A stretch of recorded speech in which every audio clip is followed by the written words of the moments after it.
Live from the Talking Joe Studios. It's Talking Joe.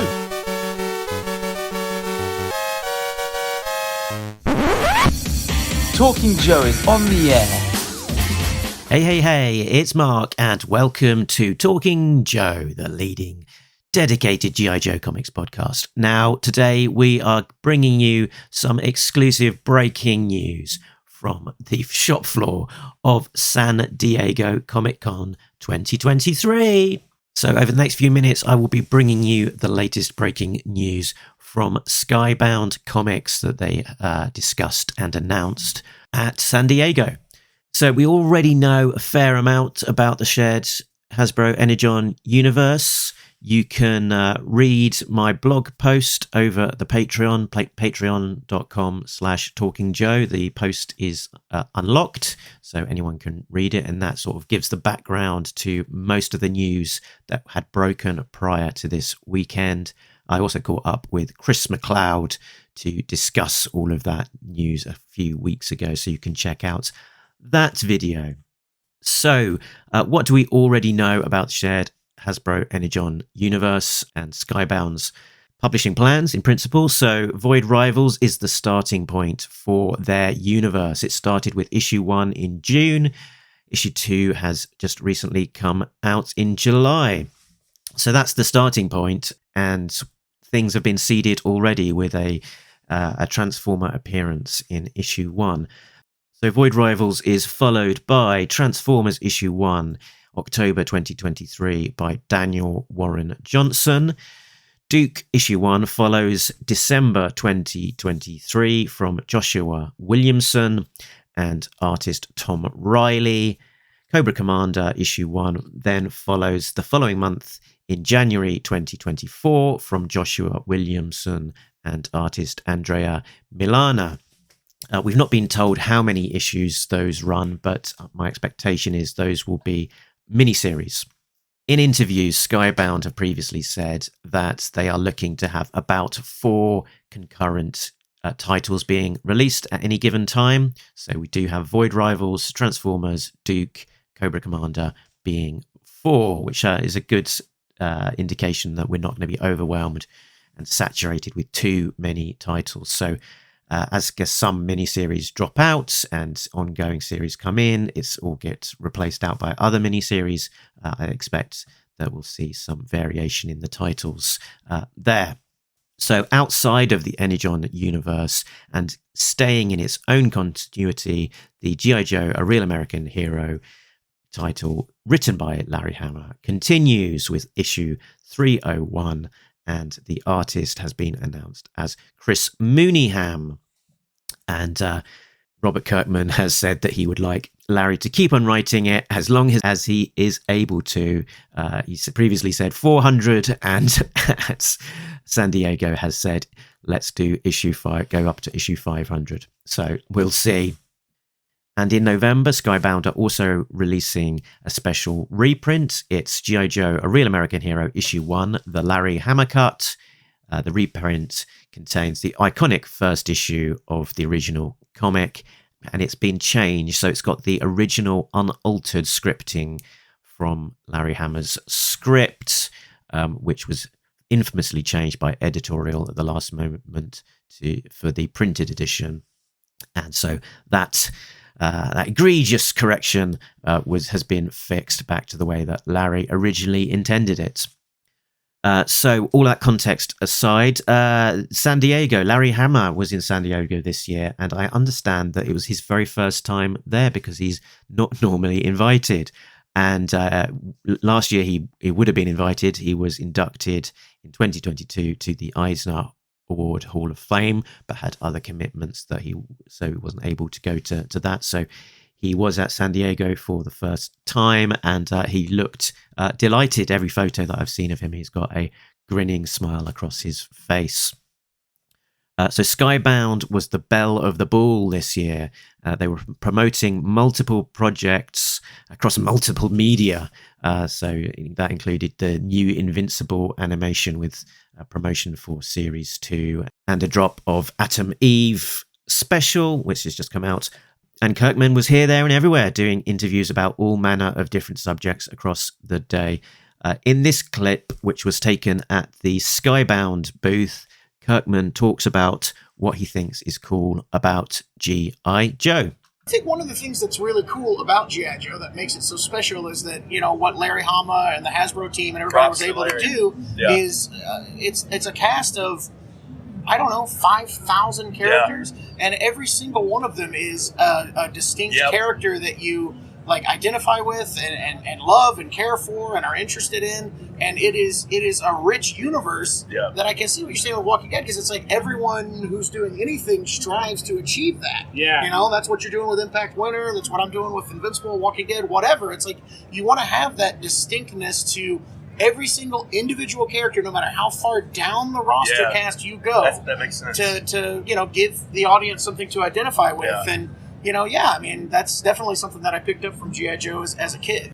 There was a mini teaser Skybound Energon Universe comic panel at the Hasbro main stage at 2:15 on Friday the 21st, ahead of the main panel. This panel was moderated by Hasbro head of global publishing Michael Kelly, and included Skybound Senior Vice President / Editor-in-Chief Sean Makowitz, Larry Hama, Robert Kirkman, and Daniel Warren Johnson. This panel was very kindly recorded by Phillip Donnelly and shared with the community. So a big thanks to Phillip for recording and sharing this so that we can all enjoy it. So I think it's a great partnership so far. I'm very excited, but it was all just trying to come up with something that can excite a fan base that I'm a part of. You know, that I love all this stuff, and so to get them as excited about it as I was, you know, just to try something different. Yeah, I actually did forget to introduce myself. I'm Michael Kelly. I'm the head of global publishing at Hasbro, so I get to work with all these guys on a day in and day out. So, he said get to instead of have to. So I appreciate that. Depends on the day.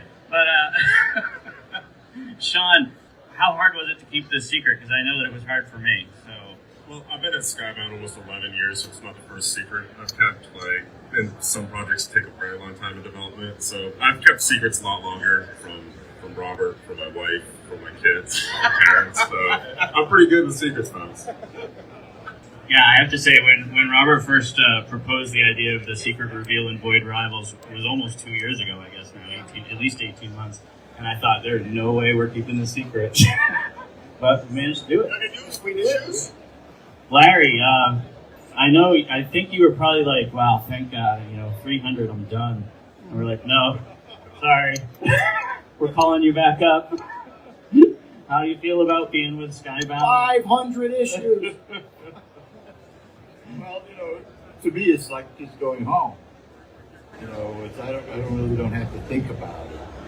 And especially, in this day and age, if somebody asks a writer to do something, it's like, oh, you have to read this 250 back issues in order to catch up with the continuity. And I was ahead of the curve on it. And I keep a secret too. When they let me out of the Army, they said, everything you can't deny, forget.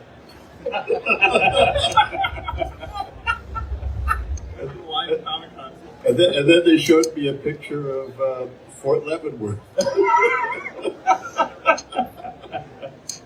So I know how to keep a secret. Excellent. Daniel, tell me a little bit about your affinity for Transformers. What's your background with the brand as well? I was born in '87, so I missed the cartoon. But they played it after school when I was in second grade, and I watched that religiously until they replaced it with the Aladdin TV show, which was a dark day in my childhood. So, I remember going to Blockbuster and renting the Transformers movie, the '86 animated one, and being, of course, like many of us all here, devastated by the scene that we all know and will not talk about, but it was a huge part of my childhood. I remember there are a few things that I always wanted to draw when I was a kid really well. And this is before Google Images So I'm over here trying to draw an X-Wing, and I'm like hitting pause on Return of the Jedi every 5 seconds so I can draw that X-Wing.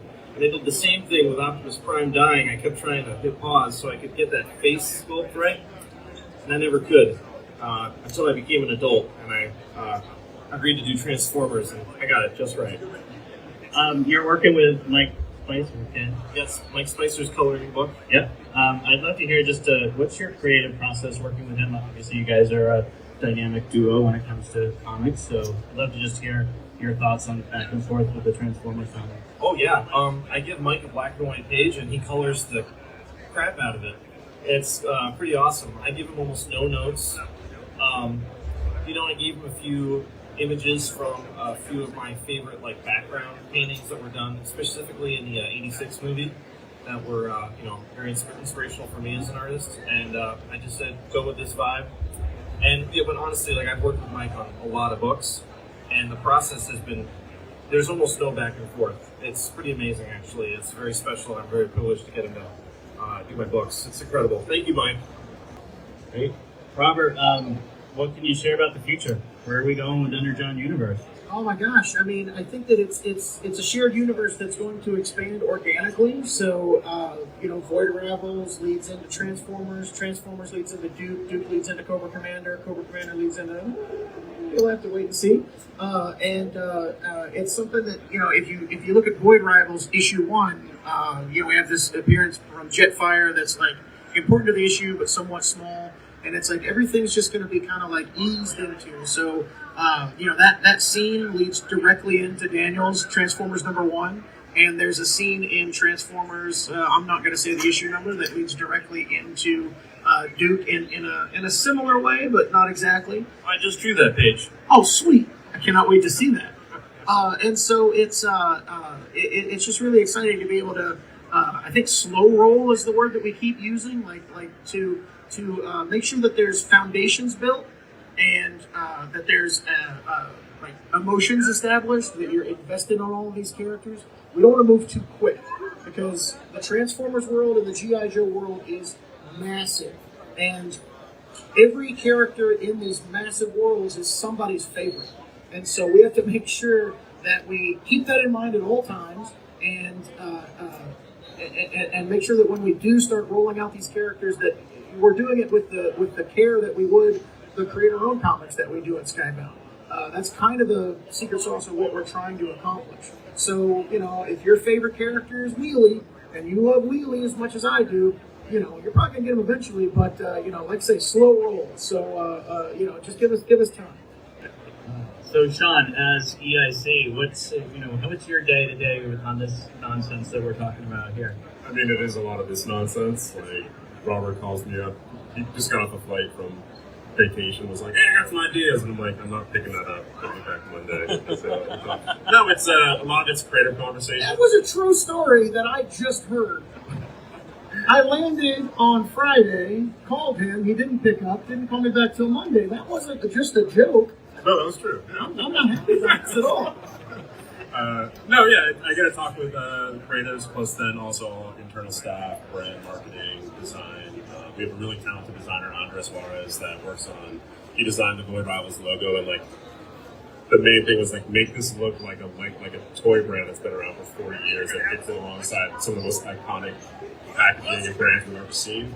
And he rose to the occasion. So and then I also get to work with the folks at Hasbro, and it's pretty crazy that we have it. It's I think 2 years probably almost to the day that we handed in the pitch, but it really has awakened the love that I had for these characters growing up, and I've always wanted the comics to be like this, and it's never new. So I think that we're really trying to target existing fans, but also people that are looking for a new entry point into these characters. So, and then I get to work with some, I get to work with some of my favorite creators that we've worked with at Skybound before, like Dan and Josh. So it's great. And also, Real American Hero number 53 was the first single issue comic book I ever owned.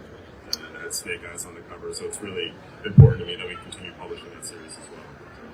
Good segue to my next question, Larry. You've literally worked with all of our publishers on comics, I think, over the last 40 years. So Marvel and Devil's Due and IDW and whoever else managed to get in there at one point or another. kind of advice do you have for Robert and Sean about how to handle this brand and do it right? Well, the one thing that I did was that I always studied the feedback. We got, when we first started putting out GI Joe, we were getting 200, 300 letters a week. It was a lot. And I read every single letter. And at the next issue, if people really didn't like something, it was gone. And if people really loved something, there was twice as much of it. With comics, it's amazing. You get this immediate feedback. And I always thought it was like really crazy for comics to get rid of letter columns. Because that's how you can tell really what's going on. You can't have restricted, you have your ego restricted. They don't like that thing that I really like doing. Okay, I'm not going to flog it.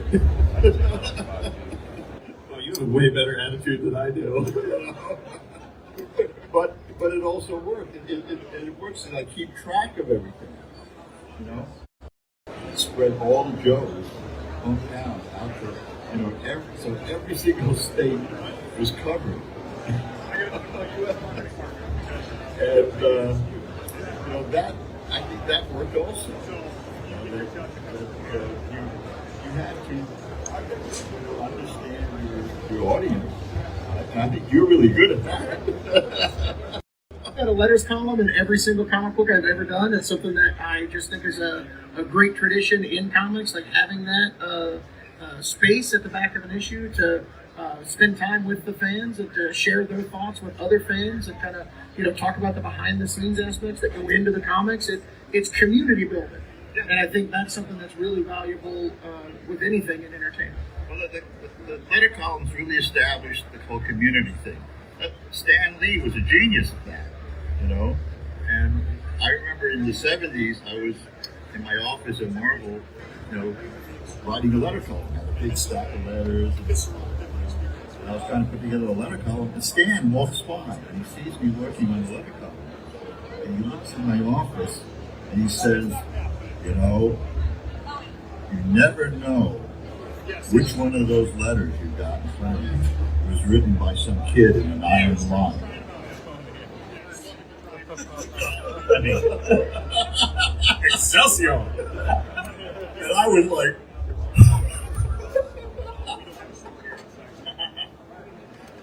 I never forgot that. I'm going to write kinder responses in all of my letters columns from now on. All right, Daniel, I'd love to hear, let's put Bumblebee aside for the moment. Of course. But gladly. If we could, I'd love to hear just anything without too much spoilers, but maybe a little hint to what you're excited about, what big moments you've got hooked up that you could tease the audience with. Maybe. Well, if you don't mind, I'd love to focus on the kind of smaller details that I've been trying to put into the Transformers book that I hope will just bring some new flavor. I'm trying to figure out a cool way to have the Transformers transforming. Because in the old Marvel books, a lot of times they do like little squiggly lines, but they'd actually just be in their car mode. And I'm really trying to what does Starscream look halfway from plane to robot? And it's actually, not only is it like a fun challenge, but it's also just incredibly fun to draw. So there's one panel I just drew of Optimus transforming into his truck mode, but you can still see his head flipping around, and he looks actually really effed up. Because he looks like he's been mortally wounded, but he's just transforming. So just kind of, I don't know. That's a small detail that hopefully people can kind of hang on to, and it's something that I'm having a really good time with. As far as big moments, honestly, I'm just afraid I'll give anything away. Fair enough. So, Robert, your view of what's coming next, and maybe a little bit about GI Joe, since I know I know Joshua wasn't able to join us today, but maybe you could just touch up a little bit on it. Yeah, I think the important thing to know in relation to what we're doing with GI Joe in the Energon Universe, which is separate from what Larry's doing in his series, is that we're starting things from the ground floor. So we're going to actually see the Cobra organization and the GI Joe organization form. So that's where the Duke miniseries and the Cobra Commander miniseries starts and kind of comes into play. And it's all connected. So it doesn't seem like what's really exciting for me is, the starting point of this was Void Rivals, which takes place on the rim of a black hole, like in deep space. And it's still somehow going to be connected eventually to what we're doing with G.I. Joe, which is very cool and sounds very weird right now. But when you see how it all comes together, it's going to be very exciting. So just like figuring out how all these characters like interact in a logical way and how they like we can stay true to who the characters are, because it's not going to be like, oh, Duke's in space next, in issue 2. Like that's not going to work. G.I. Joe is very grounded, human story, and we're going to maintain that. But as we get deeper and deeper into this world that we're building, you're going to see how these different science fiction elements that are inherent to these characters, kind of makes the world more interesting and leads to a lot of really cool character development, and is going to help us evolve these characters in really cool ways as the series progresses. I think that's all we have time for today, but thanks everybody. Alpine! So again, what's the 6A tomorrow at 4:15? Thank you all for your time. Appreciate it. Yes, these books are going to be great! Just to reiterate that point about how important the letters column will be for Skybound, and we will get a letters page back at the back page of A Real American Hero, which will be wonderful. Void Rivals has got a dedicated email address, voidrivals@skybound.com. So you can already get writing, if you so wish, about what you think of the books coming out and your hopes and what you'd like to see from the new books. And there was a point there where Robert Kirkman said that the Transformers would see the start of Duke's story, and that Daniel Warren just said he drew it. He also just said recently that he was working on issue 2. So, and given that Transformers starts in October and Duke in December, I think issue 2 is probably a fair bet. There shouldn't be too long a delay between the beginning of Transformers and seeing the component that acts as launchpad for Duke's miniseries. But all of that aside, they have also said that the Transformers story is mostly self-contained. So I don't think there will be masses of overlap or at least in the short term, I don't think you will miss out on too much of actual story content by not reading all of the titles. Next up was the Hasbro Energon Universe panel. SDC, Saturday, 22nd of July. No streaming was allowed at this panel, so there isn't so much full video, but I do have notes sourced from the Geekly Grind and Phillip Donnelly again on Twitter, who both live tweeted the event in some detail. Skybound also posted some video clips, so I've included the audio from them where available. They've started off with a trailer for the Energon Universe.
And how did this come to be? Kirkman mentions that the property came about about 3 years ago, and they had to turn a pitch around very quickly. Previously, Daniel Warren Johnson has said that he was asked to provide some art to Skybound for their pitch to Hasbro around June 2021. Daniel Warren Johnson at the time was working on Beta Ray Bill. He provided an illustration of Bruticus, which is the tank version of Devastator from Transformers. And when Skybound did get the license and asked if he wanted to come on board, he said that he had just finished his creator-owned series Do a Powerbomb and wasn't quite ready for his next creator-owned project. So it was actually a really good time to get on board while his ideas for his own series were still just stating. Then in terms of that central book, Void Rivals, what made Jetfire the right surprise? They wanted to pay tribute to Jetfire's older history and adapting that original story and turning it into a cool way to launch into Transformers issue 1. There's a little clip here. What's coming next in Void Rivals? Where the story's about two, kind of warring races against one another, but we find out that they're actually kind of similar. So can you give us a little bit of tease about what maybe coming next?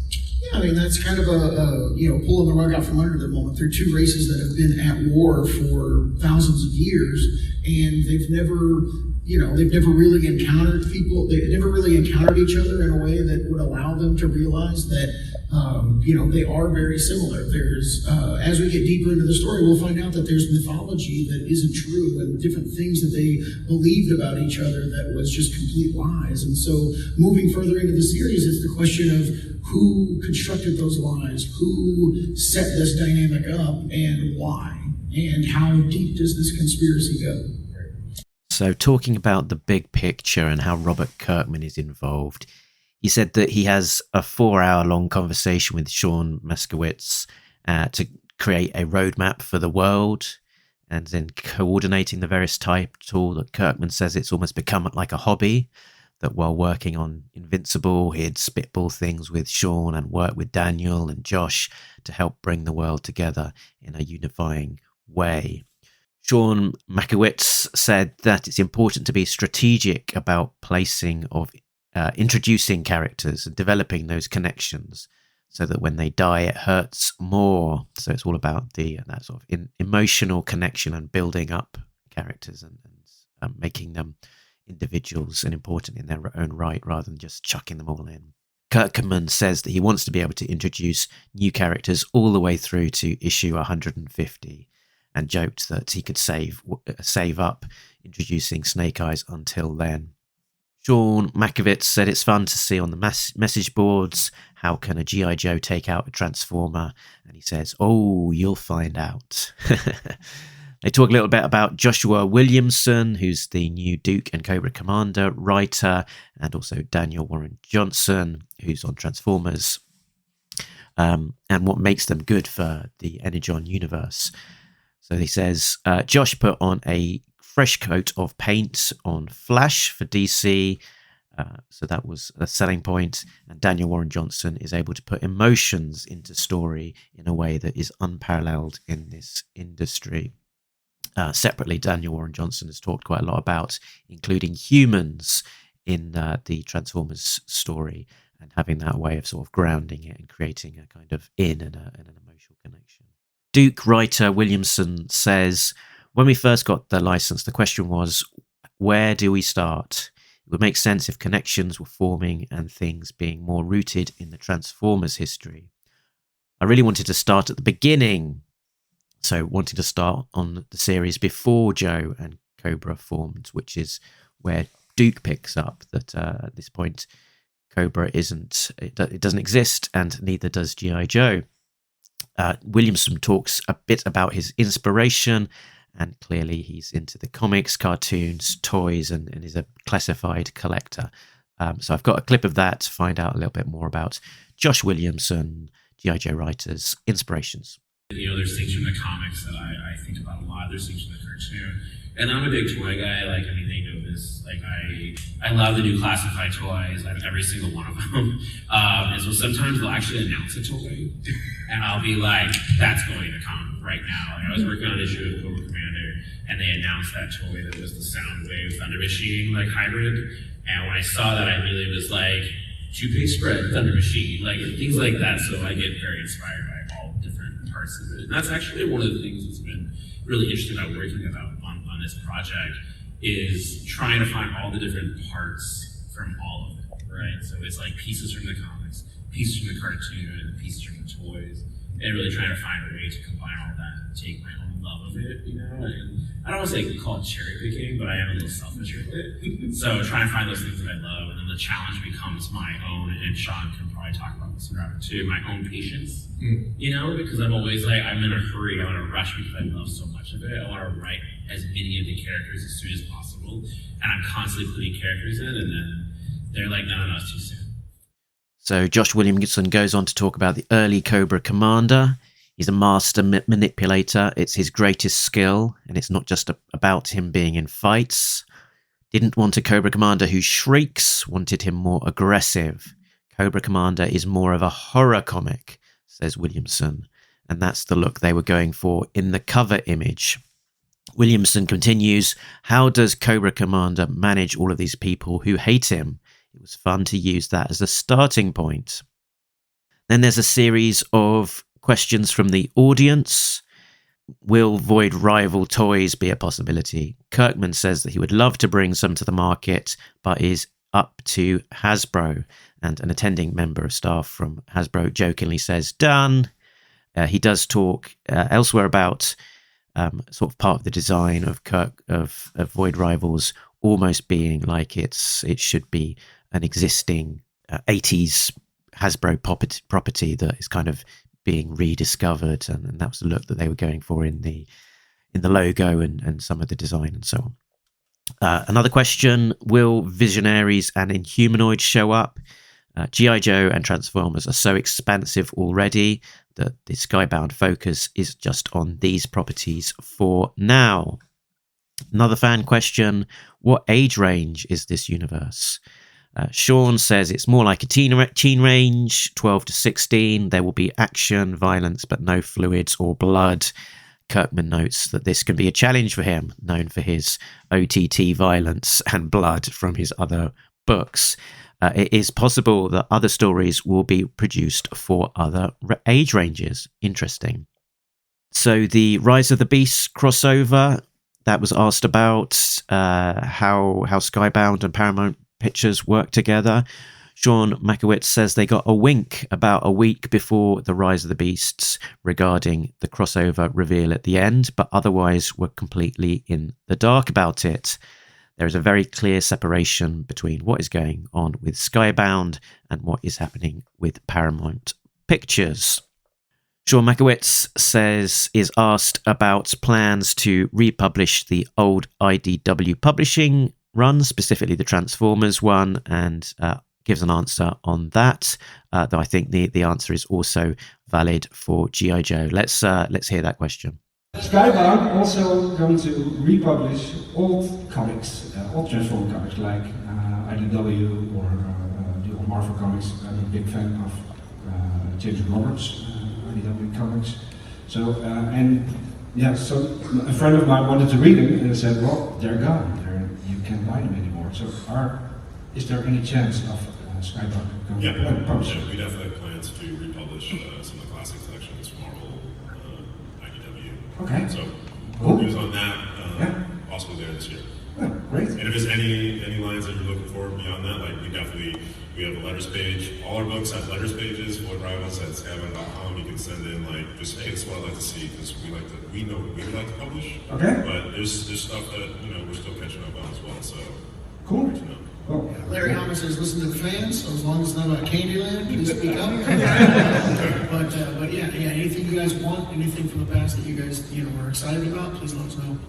The only other thing to add for me for the panel was that the attendees in the audience were given an exclusive Transformers comic book. So that was all of the updates that I had. So all in all, Skybound revelations from San Diego Comic-Con. Nothing that is extraordinary and new that we didn't know before in terms of actually, the names of the titles and release dates and these kind of things, but it's beginning to put a little bit more flesh on the bones in terms of understanding kind of some of the thinking and approach to how they're going to deal with some of these titles. So found it all very interesting, and definitely looking forward to talking about them as we find out more and as they come out, and as very much looking forward to having them in my hand, reading these new books and delving into both the new world, but probably more importantly, the existing world from Larry Hama. We have done an episode specifically looking at Void Rivals issue 1. We're not proposing to do massive 2-hour deep dives into each issue. We'll probably do a recap of a handful of the issues a little bit down the road. But in the meantime, we'll be continuing to look at the Devil's Due era of GI Joe, as well as delving maybe into some of the history and talking to some of our favourite GI Joe creators. So if you are new to the show, you can find us at talkingjoe.co.uk, which is the website which has links to all of the places that you can find us. We release weekly podcasts on podcast audio only, and pretty regularly over on YouTube too. There's a Talking Joe Facebook group where you can join and get the latest Talking Joe and comics news and join in on the discussion on Twitter or on Instagram. And you can also reach out to us, give us an email, leave us a voicemail. We're on Patreon, where I give our Patreon members, Sam, Jay, Bill, Christopher, Justin, Rob, Brian and Shane, early access to things as well as some exclusive content. But for now, that is us done. But remember that nobody beats Talking Joe, an international podcast. Laters.